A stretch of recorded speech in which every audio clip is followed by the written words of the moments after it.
I should ask, two-part question. Number one, have you come back down to earth yet? Yeah, slightly. And I guess number two, have you sobered up from Sunday night yet? Yes. We're past that. Dude, I got to tell you, what an amazing weekend. On the outside, right? I can't even imagine on the inside. I was at the game on Friday night here in DC, Dylan, and I'll be very honest. I teared up watching everything take place. It was just amazing to be there and to see it happen. And it's crazy. You go into a game where somebody needs a hat trick. And you go, oh, yeah, he can do it. As if getting a hat trick is the easiest thing in the world. But you just take it for granted and go, yeah, Ovi will get a hat trick. And, oh, my God, he gets two. Yeah, I know. It honestly felt like it was just meant to be and supposed to happen that way.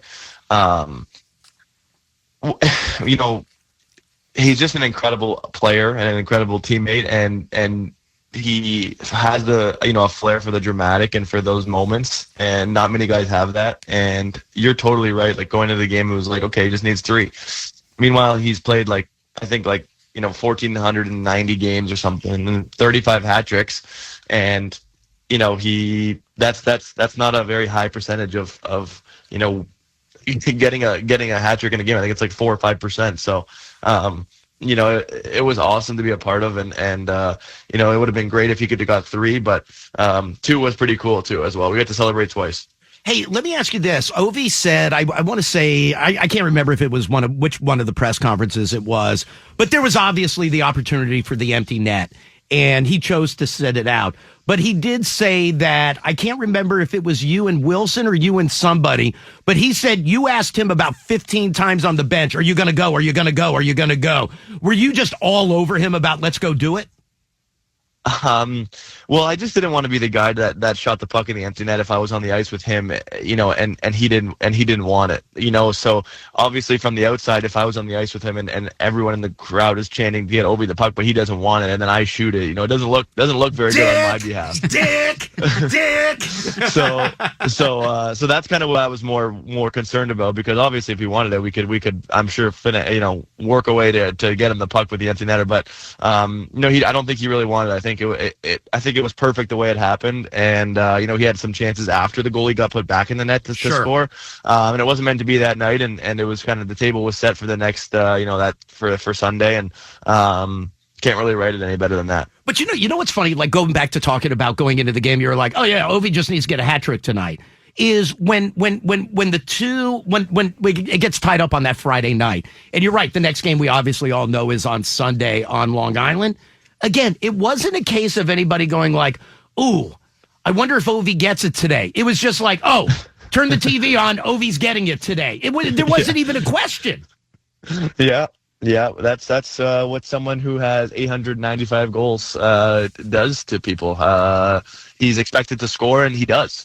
And it's I totally agree. I was texting my dad the day before on Saturday, and he's like, I think I would love for Ovi to break it, in DC at home and stuff in front of the home crowd. He goes, but I don't think it's going to get that far. And I said I couldn't agree more with you. When Ovi gets hot, he gets hot. Right. And he is hot, and he was hot, and he still is hot. So it's fun to be a part of, but I totally agree. I think everyone knew that it was not getting past Sunday.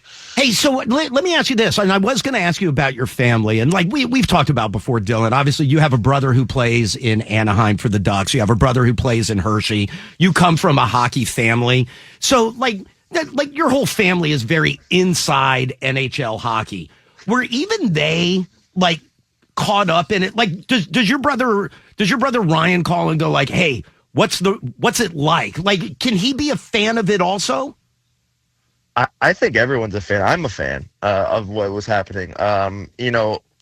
I think my family has a lot of respect for the game of hockey, and the greatness that that we get to watch and play with and have played with. And I called them right away after the game, and kind of whether there was some stuff going on in the room, and just they were proud. They were thought it was the coolest thing ever, and you don't really know what to say, because it's like you're never going to experience this again, and maybe no one will ever get to experience what I just experienced, what we just experienced. So Sure. it's something that, you got to just soak in the moment and just try to enjoy it. And I wanted to share with as many people as I could, because of how cool and special it really was. Like, the guy's a living legend and just broke one of the records that was, It was thought maybe to untouchable. never be broken. Yeah, it was untouchable. Yeah. I know. So it's kind of like you just got to kind of sit back and enjoy the ride and enjoy the moments. And I feel like that's what I try to do, and my family did as well. So going back to Friday, when Ovi scored, I thought, take Alex and put him aside for a second. I thought there was nobody more excited in the building than John Carlson when Carlson jumped and leapt right into the boards. I thought there's nobody in this building that's more excited than John Carlson, until 48 hours later when he broke the record. I don't know if there was anybody more excited, Alex aside, than Dylan Strome. Dude, you were going crazy. Yeah, I know. I tend to get like that sometimes. I'm a pretty emotional person. And I think I'm going to say this humbly. I think that I got the short end of the stick because I was on the outside of the pile and everyone could see me jumping. I think everyone was also jumping. But no, I was definitely excited. I mean, I've gotten very fortunate enough to play with him over the last 3 years and be on his line and try to help him, be a small part of, this incredible journey. And I was just happy. I was, there, you kind of don't really know what to do with your hands in that moment, and you want to get to the pile as fast as you can, and just everyone is just going so bananas and crazy, and I was definitely happy. It reminded, to be a part of history. You know what it reminded me of, though, Dylan, is the and you grew up playing this game, is watching. My kids both grew up playing hockey, also, right? At the age of like 10U or 12U, and somebody scores a big goal and jumps in and automatically does the Superman slide, and all of his, little 10-year-old teammates are all jumping around. For that moment, a bunch of NHL guys who sit with the best record in the Eastern Conference look like a bunch of 10U kids who had just scored a big goal. I think that's a great way to describe it, and I think I could tell you that I felt exactly like a 10-year-old kid when that happened, and like you just played your first ever overtime game to win the finals of a tournament or something, and it was just, it was just pure, unbelievable moment, and you just want to bottle up that feeling and just take it with you for the rest of the year. Did you like the on ice ceremony at the out on the island? I thought it was fantastic. I thought everything about it. I think there was a total hit. I thought that it wasn't too long. It felt like, at least, I thought it was, everyone spoke for a couple minutes, that needed to speak. They had the carpets rolled out there quickly. It was picked up quickly. The Islanders seemed, like not too bothered by it. I think the fans were into it, and I thought it was very, very well done. Yeah, I thought it was very classy. I agree with you. Also, I love there's some footage that came out afterwards, and I'm sure you've seen it, in the locker room afterwards when Bettman, and obviously Gretzky is in there and stuff, but Bettman is addressing the team, and everyone is standing there very, very, like, attentive, if you will, like just taking it all in, right? The commissioner's in the locker room, Wayne's in the locker room, Ovi's standing right in the middle, and they're talking about, professionalism and teammates and the organization. And I start looking around. I'm like, let's see. Oh, there's this one. There's Tom. There's, whoever. And I look in the back, and there's Dylan, beer in hand, arm up on another buddy's shoulder, going like, yeah, damn right. This is awesome. I remember exactly the moment. I had my arm around Dubois. We were just sitting there enjoying a beer. I guess standing there enjoying a beer and listening to history and Gary kind of talk about the history of the game and why this is special for the Caps and for Ovi, and how much respect that we showed in the game and Ovi has throughout his career, and just one of those cool moments where like it kind of sinks in and kind of hits you, and you're just kind of taking it all in, and it was I think maybe one of the best tasting beers I've ever had in my life. Hey, let me ask you this, Dylan. When something like this happens, and I'm asking this for a very specific reason, but when something like this happens, Do you reflect, and a lot was made, you were out on the ice and Tom Wilson and how fitting it was and how you've been there for, obviously Backstrom and Carlson, but I mean, you had big shoes to fill when you got here. Do you reflect on your own career when something like this happens? Yeah, I mean, yeah, for sure. For sure. I think you're kind of grateful. You're happy to be in the moment. You're definitely grateful though. Definitely, like I said, grateful and thankful that you got put in a position to succeed, and you get the chance to play with greatness, to be honest. And those things don't happen very often, and you kind of take a step back and think like how did this all end up to get here? And you're just, like I can't keep stressing it enough. You're very grateful that you have the opportunity to play this game that now I guess it's a job. It doesn't feel like a job, but it's a job, and still a game, and we're still kids at heart, and just doing our childhood dream every day. And it's it's special, and there's no way around that. So it's definitely, you like to sit back and especially after, like you said, a moment like this, or when Obi does something incredible, and kind of just you get to experience greatness, and it's cool. Because I don't know if you saw what Paul Bissonnette said on TNT. They were one of the ones that were carrying the game, right? And Bissonnette, and I know you two have history, but he was talking about how happy he was for you, and was talking about how you got drafted to go to Arizona. From Arizona, you go to Chicago, and he was like, Chicago let him go. Like, it was just go. And you end up in D.C., and you come into a position where you're going to have some shoes to fill. You're going to be a big part of the offense. And at that moment, when you got here, things really took off. And Dylan Strome became that high-level, top-level draft pick that he was supposed to be.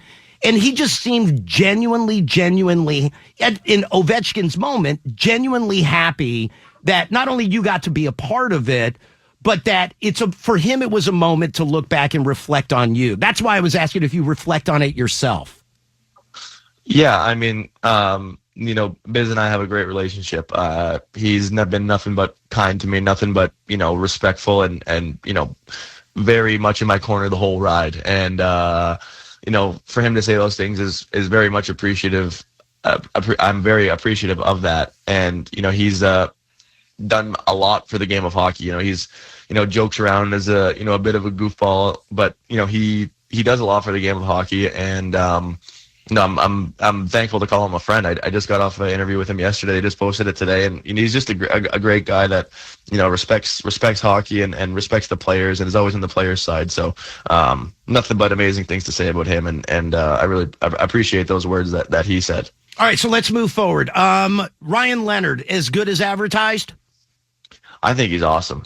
I mean, the NHL's a tough league. He's never even played a preseason game, and he's kind of come in 4 games and fit right in. I mean, he doesn't look out of place when I'm watching, at least. I think he's making plays. I think he's throwing hits. I think he's getting in guys' faces. I think the points and stuff will come, and I think I think he's doing a great job. I think he's exactly what we need in our lineup, like a little spark and a little, kind of like a water bug energy type guy, and I think he's fit in fantastic.